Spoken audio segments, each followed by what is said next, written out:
Hello tout le monde, bienvenue sur ma chaîne, heureuse de vous retrouver. Donc aujourd'hui on va faire la fameuse recette des hot dogs au fromage.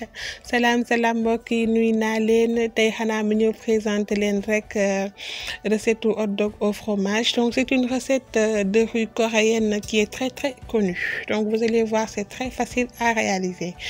Donc pour la recette vous aurez besoin de saucisses et des fromages de votre choix. Donc di nga soxla ay saucisses ak ay fromage yu la neex rek.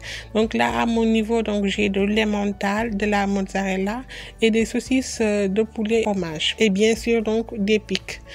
Donc man am naa fi saucisse au poulet au fromage, emmental ak mozzarella ak pic. Voilà, donc vous prenez la saucisse, vous le coupez en deux et là donc vous mettez la première partie donc de la saucisse et là on vient alterner avec les fromages et on finit avec l'autre partie de la saucisse.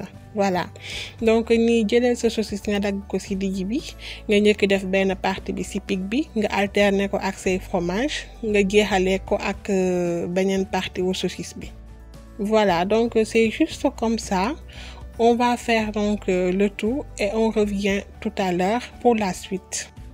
Donc ñi suñuy saucisse pare nañ dañuy ñëw léegi defar pâte bi. Donc là on va faire la pâte.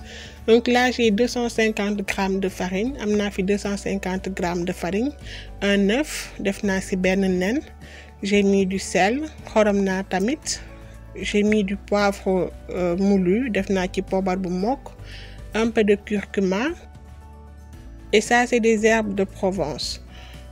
Def naa ci tamit herbe de Provence. Léegi lii nii meew bi équivalent bu 200 millilitres. Donc pour le lait j'ai 200 millilitres. Donc allez-y doucement parce que vous devez avoir une pâte très consistante.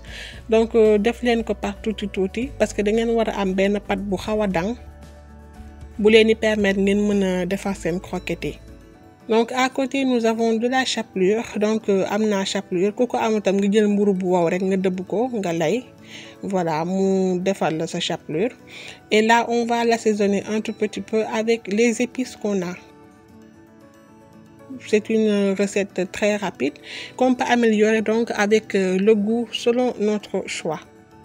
Voilà, donc man maa ngi assaisonner chapelure bi tuuti et à présent donc on va passer à la cuisson, mais au préalable vous mettez votre pâte dans un verre. Donc jëlal sa pâte bi nga sotti ko ci kaas, donc ce sera beaucoup plus facile pour les hot dogs.